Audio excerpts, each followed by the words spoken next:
Polín. Historias, personajes, lugares.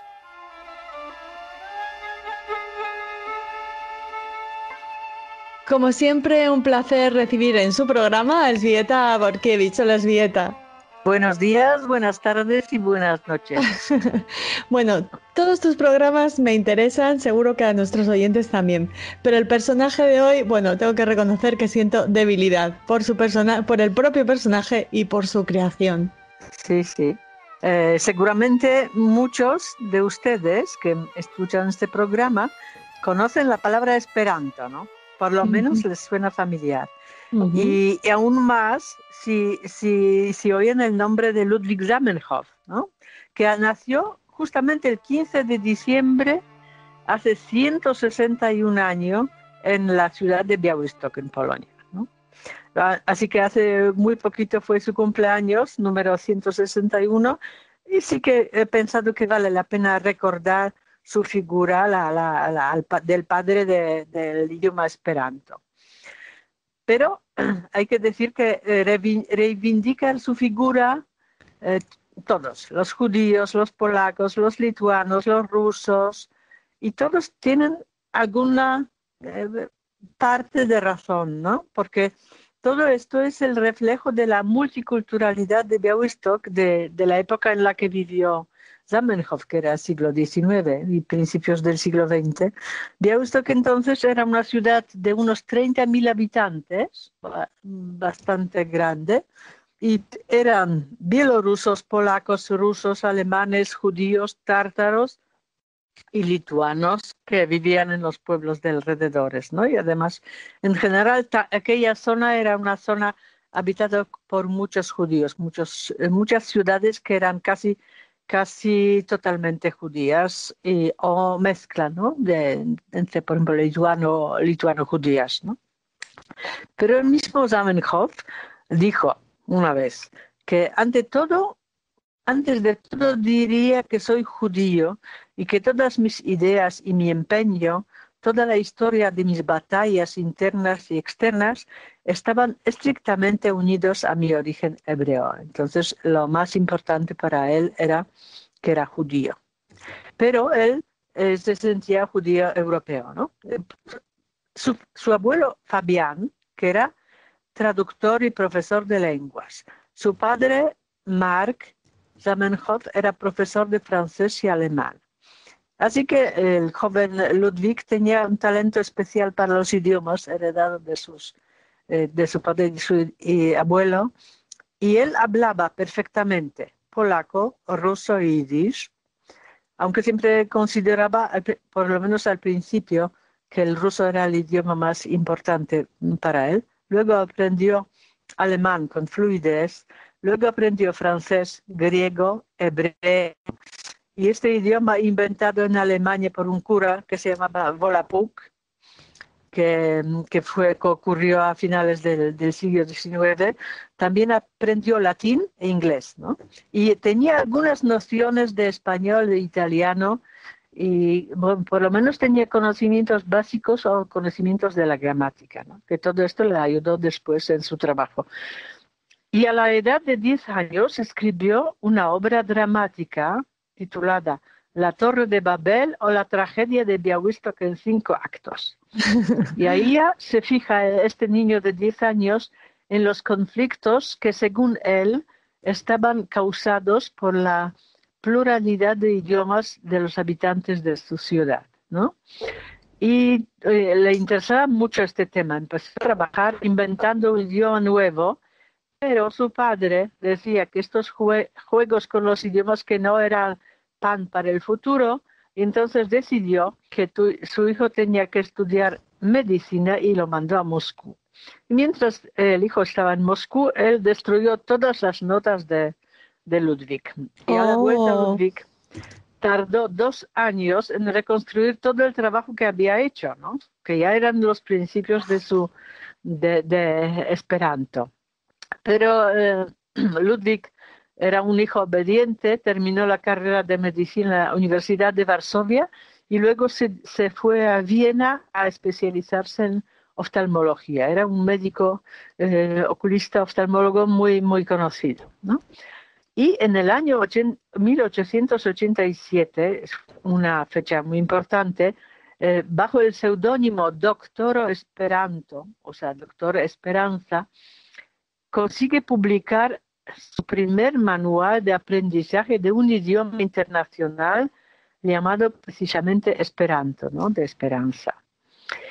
Este idioma que Zamenhof había creado, iba a facilitar el entendimiento por encima de divisiones, según él. Él decía que el idioma que manejamos todos influye en nuestra ideología y la manera de ver el mundo, entonces el uso de un idioma auxiliar, de carácter auxiliar, porque no se trataba de descartar otros idiomas nacionales, sino que existiera paralelamente, ¿no? Que era una especie de plataforma de diálogo intercultural. Además, Ludwig Zamenhof hasta tal punto estaba convencido de ello, de que era un trabajo para el futuro y para toda la humanidad, que renunció a cualquier derecho de autor por su obra maestra. Y fíjate lo que podría cobrar él y sus descendientes. Bueno, todos sus hijos murieron durante la guerra, ¿no? Asesinados en Treblinka, en los guetos. Solamente sobrevivió un nieto, que también ya está muerto, ¿no? Y al igual que su padre, Mark, Ludwig Zamenhof, al principio se consideraba asimilado, es decir, se consideraba un judío europeo, ¿no? Él decía que era europeo, pero y luego quería convertirse en escritor ruso. De hecho, escribía hasta poemas en ruso, ¿no? Pero los pogromos del año 1882 le llevaron hacia el movimiento sionista. Incluso él fundó un grupo sionista en Varsovia, porque luego se trasladó a Varsovia, vivió ahí el resto de su vida. Fundó un grupo sionista y también se acercó al idioma yiddish, por ejemplo, confeccionó una gramática para el idioma yiddish, que es algo importante, ¿no? Pero luego se apartó del movimiento sionista porque lo suyo era más lenguas. Esperanto era su pasión, ¿no? Absoluta. Y resulta que desde principios del siglo XX crece el interés por el idioma esperanto, ¿no? Por ejemplo, en el año 1905 se celebra el primer Congreso Universal de Esperanto en Francia, y ahí se define el movimiento, porque no solamente es idioma, es movimiento, y se aprueba el fundamento de Esperanto, ¿no? La base fundamental del idioma, ¿no? Luego hay congresos cada año, y el quinto Congreso Universal tiene lugar en Barcelona en el año 1909, y el rey de España, Alfonso XIII, nombra a Zamenhof comendador de la Orden de Isabel la Católica. Muy importante, ¿verdad? Y el Esperanto sigue vivo, ¿no? En todo el mundo hay círculos de esperantistas. Por ejemplo, en el año 1990 la Iglesia reconoció que Esperanto podía ser lenguaje litúrgico en pleno derecho. Y, por ejemplo, en el servicio Google Translate es uno de los 64 idiomas, ¿no? Tiene su banderita verde, es uno de los 64 idiomas a los que se puede traducir. Y hay prensa en Esperanto, cursos, talleres, traducciones, y seguramente cualquiera de nosotros conoció a algún apasionado con la obra de Zamenhof. Por ejemplo, mi padre hablaba Esperanto y eran los años 70 cuando Polonia estaba cerrada, que no se podía viajar, y él recibía cartas de todo el mundo, de sus amigos, y todas esas cartas o tarjetas postales estaban escritas en este idioma tan bonito. Y yo, por ejemplo, conozco al joven escritor polaco Remigiusz Grzela, que es el director literario del Teatro Judío de Varsovia, que era un cerebrito desde pequeño, y cuando en la escuela secundaria, él aprendió Esperanto y traducía poesía y la publicaba en las revistas juveniles.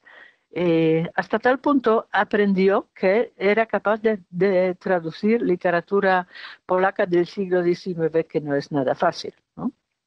Así que el día 15 de diciembre, el día de cumpleaños de Ludwig Zamenhof, es como el día de Zamenhof de los esperantistas. Por ejemplo, en Nueva York, cada 15 de diciembre, la Sociedad de Esperanto de Nueva York se reúne para celebrar el Zamenhof-Tago, que es el día de Zamenhof, ¿no?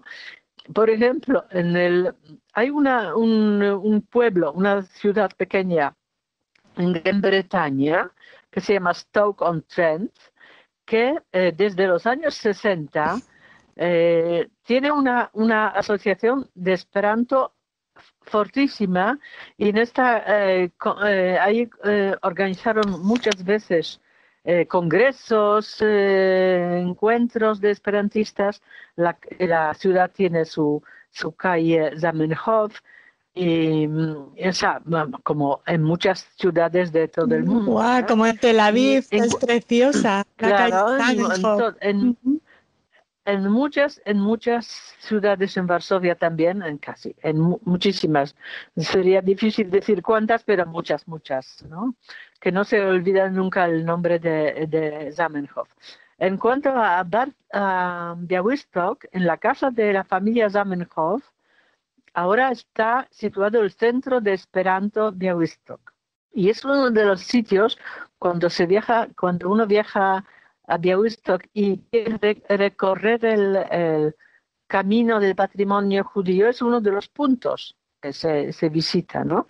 Uh-huh. Este Centro de Esperanto Białystok fue inaugurado en el año 2008, así que hace 12 años, primero por unos voluntarios de la Universidad de Białystok, y luego tiene una financiación estatal.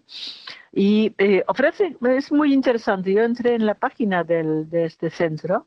Tiene muchas actividades muy interesantes. Por ejemplo, tiene una exposición estable, Białystok del joven Zamenhof, ¿no?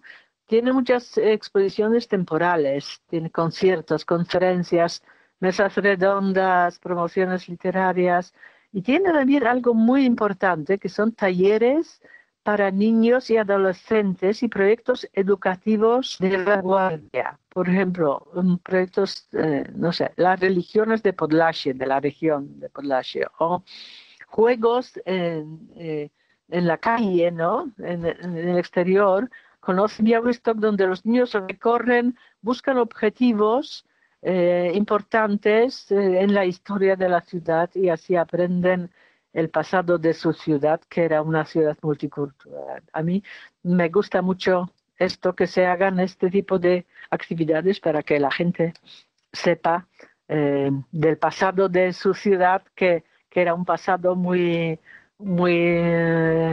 con mucho color, ¿verdad? Muchas culturas y muchos idiomas. Y así este texto mío de hoy pues está dedicado a Ludwig Zamenhof, el gran creador del idioma Esperanto, quien murió en el año 1917 durante la Primera Guerra Mundial. Pero seguimos conociendo su nombre y seguimos pensando en él cada 15 de diciembre. Muchas gracias. Muchas gracias a ti, Elżbieta. Nos ha encantado todo lo que nos has contado sobre Zamenhof.